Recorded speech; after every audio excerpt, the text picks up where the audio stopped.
just get that, the milestones as public, and also what definition is available publicly on those milestones. Happy to take that on notice, Senator. All right, thank you. Senator Madigan. Thank you, Chair. Thank you, Minister, Department. My question pertains to NATA accreditation of laboratories overseas for testing. Is there anybody here who could...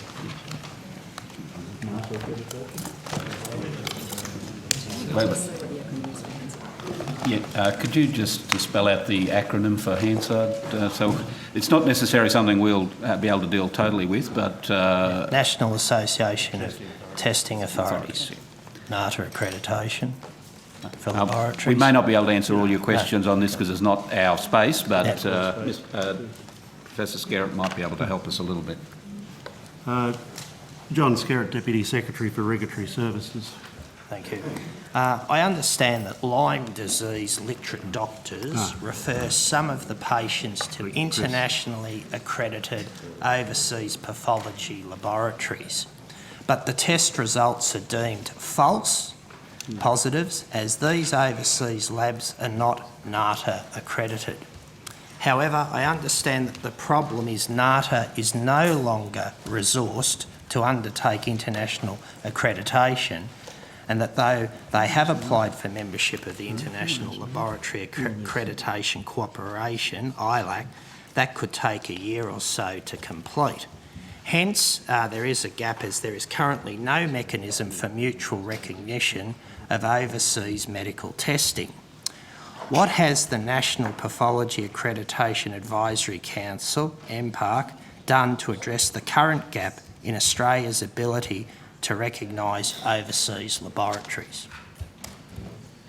Senator, I'll just briefly clarify a few issues around NATA. NATA are not part of this portfolio. Indeed, they operate largely on a fee-for-service cost recovery basis, and they are quite deliberately at arm's length from government. What they do have a role, as you have correctly identified, is within Australia in assessing laboratories and performance of laboratories. But on matters Lyme disease, I'd like to pass over to the Chief Medical Officer. Good morning, Senator. Chris Bagley, Chief Medical Officer, and we also have with me Dr. Gary Lyme, Principal Medical Advisor with the Department of Health. And this issue of Lyme disease and particularly, I think, the issue relating to diagnostic testing and how a sample of blood from one patient can be diagnosed as negative for Lyme disease in one laboratory and positive in another, which is often an overseas laboratory, is one which has been of great interest and concern to us in the department. And Dr. Lyme, I think we are doing work specifically in this area, and I'm wondering if you could speak to that. Thank you, Professor Bagley. Gary Lyme, Medical Advisor, Office of Health Protection. Senator, I'll explain what we're doing in terms of the department, and if you'd like, I can go through some of the background of the National Pathology Accreditation Advisory Committee, its relationship with the National Association of Testing Authorities Australia and the Royal College of Pathologists of Australasia as well. In terms of the reference that Professor Bagley made, we are aware that there have been some concerns about discordance of test results associated with Lyme disease testing in Australia between the accredited medical testing laboratories in Australia and other laboratories. It should be made clear that overseas laboratories, for example, IGeneX in San Diego in the United States, Infecto Lab in Germany, Armin Labs in Germany, they have sought their own certification in their own countries, and I have been told that they are compliant with the international standard on requirements for quality and competence. So from a recognition of their accreditation, there's no argument there. There is one laboratory in Australia that a lot of the patients are interested in. That laboratory has not been successful so far in its assessments for medical testing accreditation, but it is undergoing assessment, and I'm not in a position to comment on whether they will be successful or not. That's business between the National Association of Testing Authorities Australia and the Royal College of Pathologists of Australasia. Because of this discordance that we see in the testing, we have been looking at, or we have contracted the National Serology Reference Laboratory, which has independent expertise in assessing in vitro diagnostic assays. They were originally set up as a laboratory facility that worked very closely with the Therapeutic Goods Administration, and it started its work when human immunodeficiency virus and the acquired immune deficiency syndrome first came on the scene. And since then it has developed expertise not just in testing for HIV, but also the other viral hepatitis. So, for example, hepatitis B virus and hepatitis C virus and some of the others. And its expertise is in the evaluation of diagnostic assays so that from an Australian perspective we can be satisfied of the quality and the safety of testing for those things. So we have contracted with the National Serology Reference Laboratory to undertake an independent evaluation of the diagnostic assays that are being used. We have sought participation from IGeneX in the United States, from Infecto Lab in Germany, from Armin Labs in Germany, from the Rare and Imported Pathogens Laboratory in Public Health England in the United Kingdom, as well as Australian Biologics, as well as about a handful of Australian accredited medical testing laboratories. What we hope to determine from that evaluation is whether there is any problem with the diagnostic assays themselves in terms of testing done here or overseas. We may also be in a position to examine some of the other differences or problems associated with those assays. Getting back to the issue of the discordance, one of the important things in human pathology testing that's really important to understand, particularly with human serological testing for microbiology, is that serology should rarely be used to make a complete diagnosis. Serology is an adjunctive diagnostic component to a diagnosis of a disease.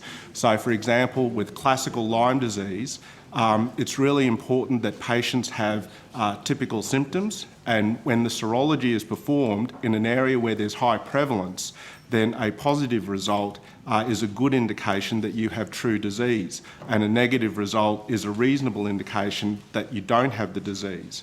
One of the things that we often have difficulty in appreciating outside of pathology circles is that each test has its own sensitivity and specificity, but the predictive value of a diagnostic test is really determined on two things. One is the prevalence of the disease in its truest state, and also in the interpretation.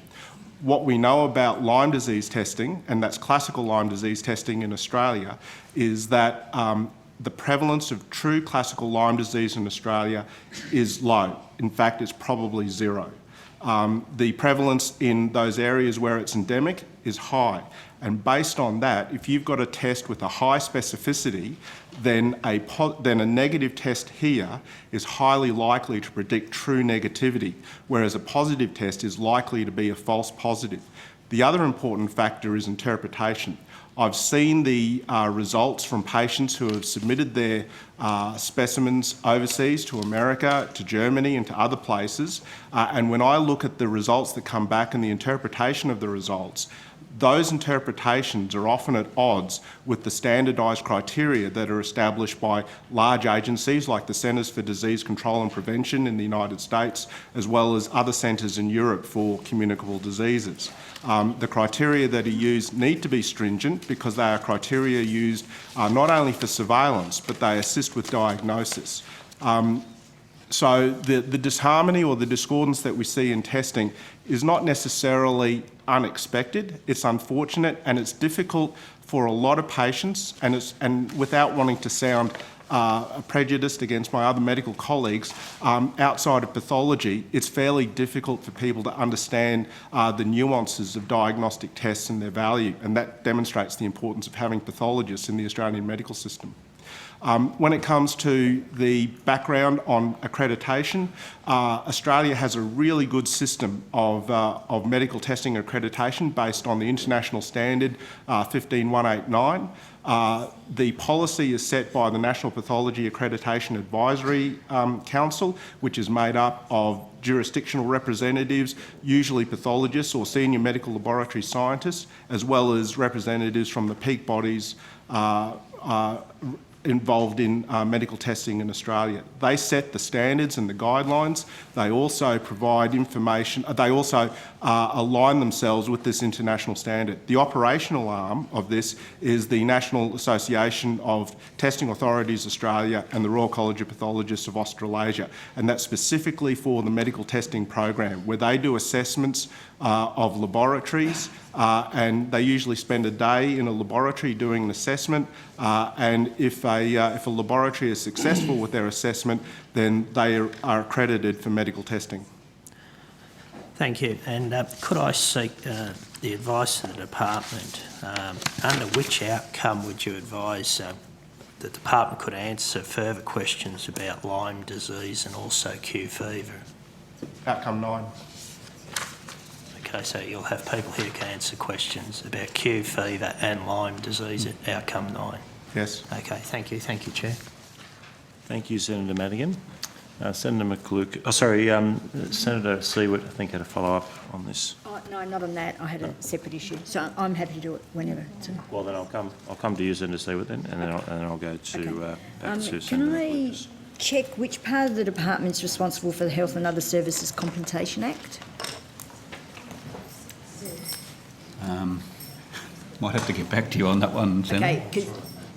Sorry. Health? Sorry, Sorry. just one moment. Oh, I beg Senator your Moore, pardon. did you have... Sorry, I didn't realise you had a follow-up on I beg that. your pardon. Sorry. Yeah, okay. Sorry, Dr Lum. Yeah. Senator Moore had... No, that's okay. It's very short. Well, yeah, if it's a quick follow-up, it's Yes. probably better we deal with it now. Rather than come back. That'll give them a chance to find out. No worries.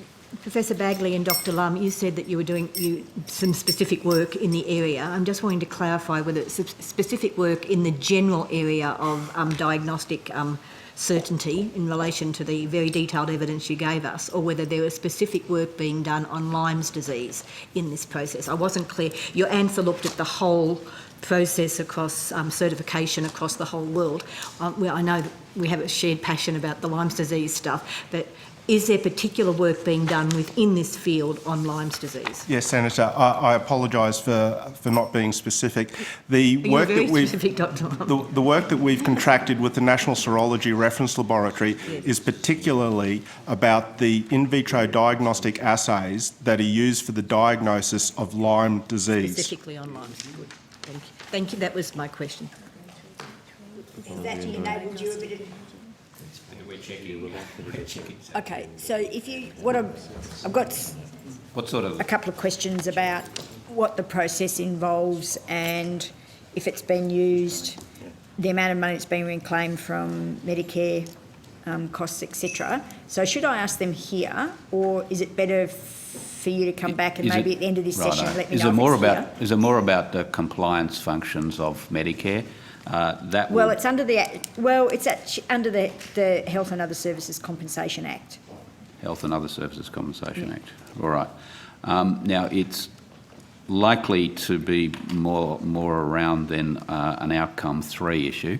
But Okay. yeah, an outcome 3 issue. Right, I'll leave it till then. Yeah. Okay, thank you. Sorry, Senator Madigan, did you have a follow-up? Professor Bagley and the other witness, could we just have them back for 1 minute to clarify? I do apologise. We'll try not to do this again. If people could get attention while witnesses are at the table. Professor Bagley, if you could come back, just a quick follow-up from Senator Madigan.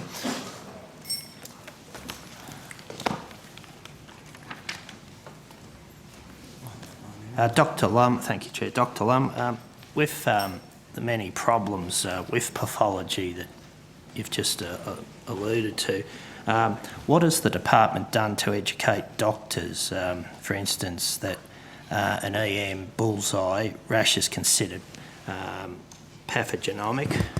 That is a diagnostic sign, I believe, for Lyme disease in the rest of the world.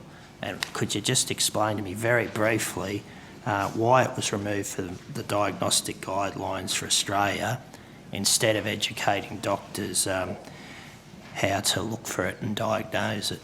Thank you, Senator Madigan. I think you're referring to the guidelines that the department recently released to the medical community in Australia. That was a guideline that was specifically around the diagnosis of Lyme disease in overseas acquired patients.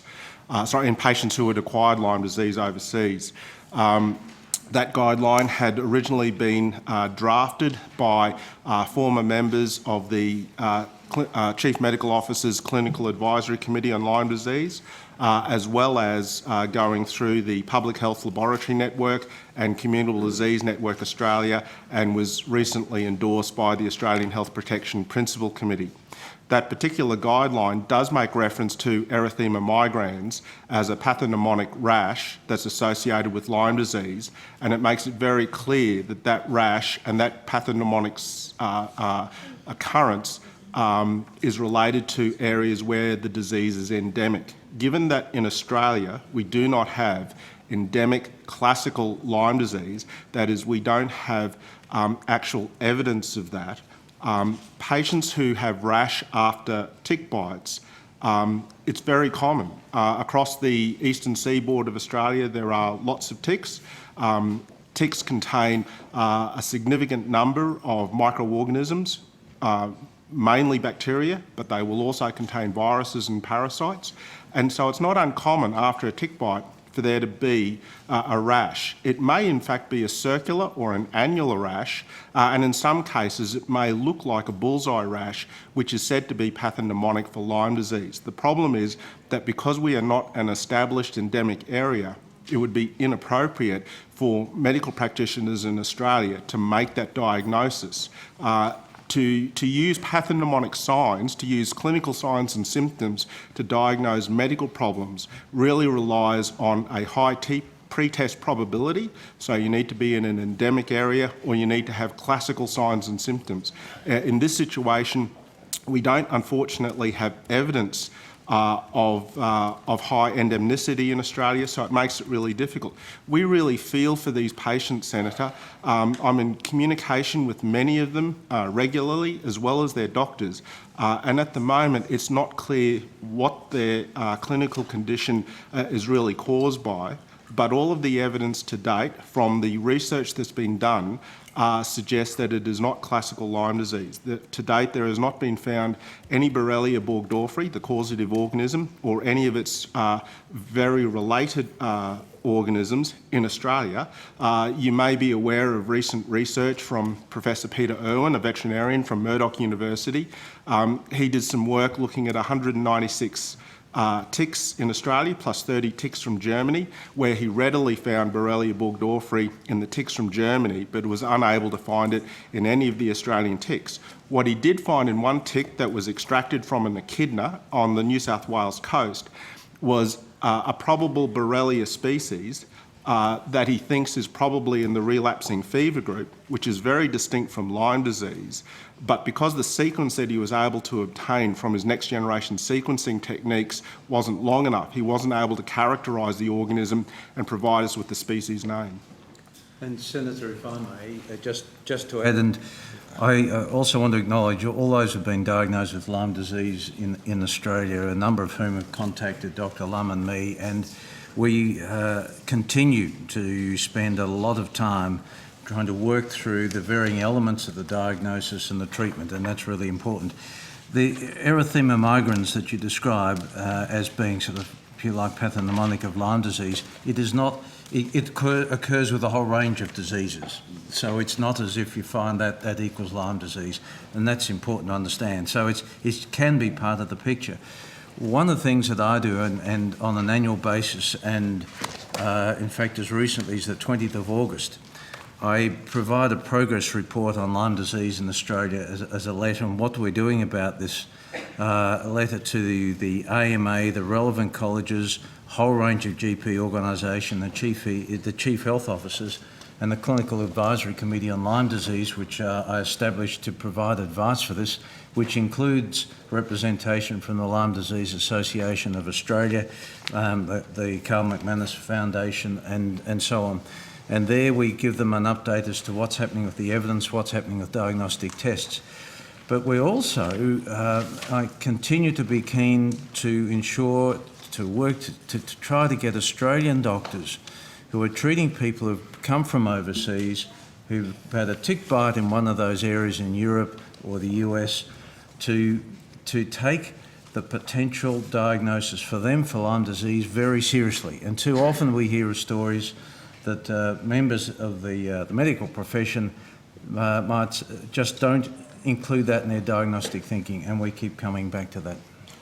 If I could add, Senator, one of the things I forgot to mention in my earlier answer to your question was that in terms of medical testing laboratories in Australia who see patients who have acquired classical Lyme disease in endemic areas, they are able to readily diagnose the disease using standard serological tests. So we have a situation in Australia where there are many Australians who say that they have never been overseas, who have non-specific symptoms, who they have looked at the internet and they have seen a whole range of people where they are saying that they have Lyme disease.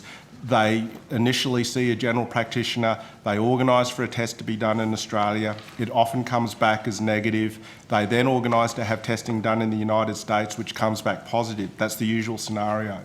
For those patients who are either, for example, people from Maine, Connecticut, or from other areas in the northeast of the United States, or from the Black Forest of Germany, who have been bitten by a tick and then travel to Australia to visit Australia, they go and see a general practitioner, they have a blood test done, and we get a positive diagnosis. The same is true for Australians travelling to those areas, coming back with a rash, feeling unwell. Lyme disease is considered because they are in an endemic area, and a diagnosis is readily made in an Australian accredited medical testing laboratory.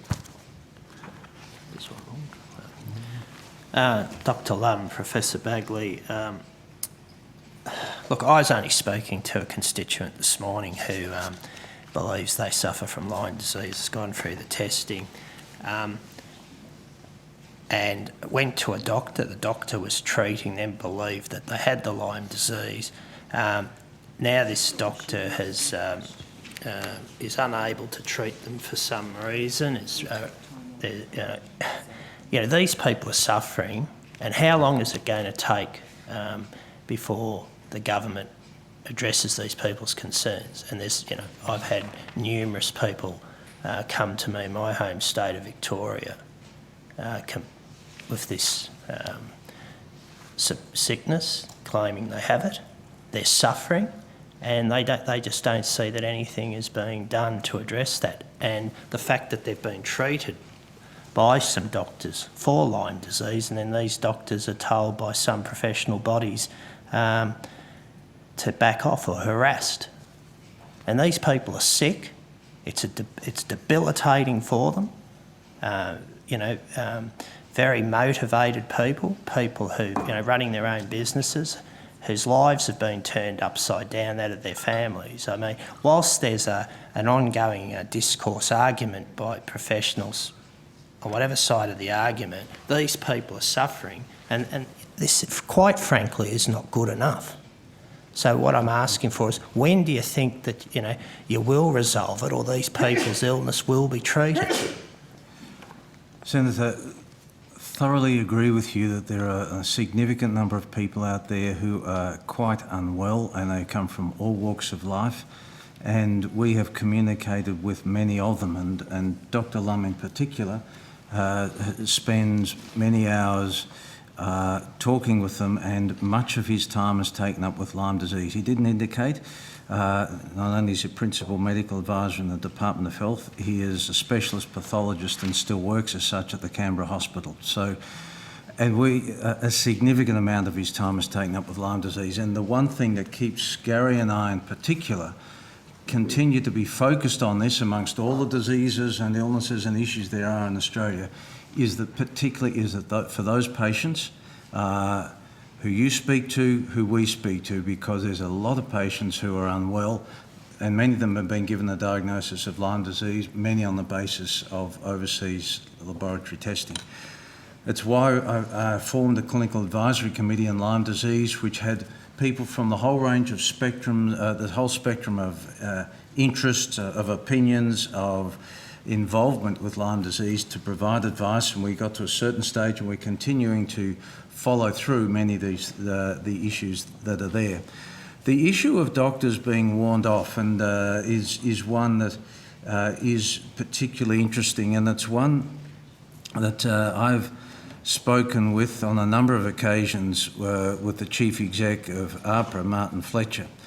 And I think it's important because just recently I discussed with him this issue of Lyme disease, and I've discussed this with him over the years. Does the medical board have a particular issue about Lyme disease or doctors that diagnose it? And I think it's very important that I make it clear their viewpoint. As he pointed out to me just on Monday, the role of the Medical Board of Australia is to protect the public, and the board only imposes conditions on the practitioner's registration to keep the public safe. The Medical Board of Australia does not set clinical standards or adjudicate on the treatment of specific conditions. The board does not have a position on Lyme disease in Australia or any disease or treatment regime. The board expects medical practitioners to work within their level of competence, training and experience to comply with all relevant laws and with its code of conduct, good medical practice. And the conditions imposed on the registration of any individual medical practitioner are always specific to that practitioner. They do not reflect a board view about any disease state or treatment regime. And that's been a constant position. The board does not have a position on Lyme disease. It does not have a position on doctors who diagnose or treat with Lyme disease.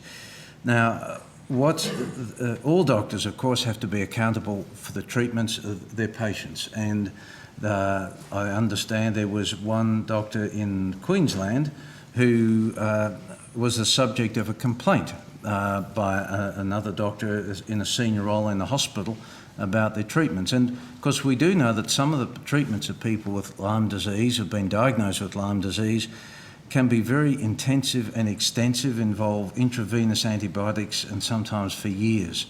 So, and you need to be able to make those sort of treatments on the basis of good evidence, and all doctors are called to account there. But Senator, and the other point of this is that we are putting in a lot of time and work and effort. The work, and we liaise closely with Professor Peter Irwin in Murdoch, who is doing, I think, the key research right now in this country in relation to ticks, and he's doing further research which we're anticipating eagerly. And he's found that there are lots of bugs in ticks, and he's found a new one. Now, whether anything he finds here is associated with our own version of a disease caused by ticks, we've still got to work through. And it can be frustrating that it takes time to do that, but that's the nature of research. The Carl McManus Foundation, and we worked with and liaise with and talk with Myla McManus, who's just a champion in relation to this at the University of Sydney's Tick Diseases Unit. And they're doing research, and as soon as they've got research results, we want to find it and make sure that the entire medical community is fully aware of it. So we're particularly interested in this disease. We are particularly concerned about the plight of people who suffer from a disease which has been diagnosed as Lyme disease, because many of them have very difficult and miserable lives. And Senator, you know, when will we have the answer? Well, I think it would have been dead easy if we'd been able to find, say, that Borrelia burgdorferi bacterium that we know is there and readily found by our laboratories and our researchers when they've got overseas tick samples, or when they've got samples of blood and do serology testing from people who've been overseas. We just haven't found it yet, and that's frustrating in this country, but it's not for want of endeavour or effort or trying. Could you clarify one thing for me, Professor Bagley? Is the department, you said, is aware of claims of bullying, let's say, of some doctors out there treating people? No, we were aware of a particular doctor in Queensland who was subject of a medical board investigation and involvement with his treatment, and I think, as I understand it, and Dr. Lum will correct me if I've got any elements wrong, he was required in future, when diagnosing Lyme disease, to have that diagnosis verified by an infectious diseases specialist in Australia. And what do you say to people, what does the department's position to people in the community who have been diagnosed by some doctors in the community that they have Lyme disease, who are treating them, that their symptoms they've got far better, the symptoms have reduced markedly, and then the doctors have said, I can't treat you because I've been told to back off, not to treat you such a way. Like, how do you answer those people who are now gone from back to as bad as they were and as sick as they were, with continuing migraine, headaches, bleeding, etc.? Like, that doesn't help them. If they're getting better, why is it that their doctor can't treat them? Well, there's no reason, Senator, their doctor can't treat them. And exactly who's telling them they can or they can't, I don't know. It's certainly not coming from the medical board. We liaise with the presidents of colleges. And for many of the people in senior places, they keep an open mind. Not many that believe we have Borrelia burgdorferi in this country, but there could be other causative organisms. So the department wouldn't condone any bullying of one doctor with another, but we're not involved in that setting. The medical board doesn't provide implied or other threats, and you've just heard the view there of the chief exec of APRA. I think that'd be a matter, if they're concerned, they should talk to their relevant college or their own medical board, but it's certainly nothing that comes from us or the medical board, Senator. Thank you, Chair. Thank you. Now, we are due to move on.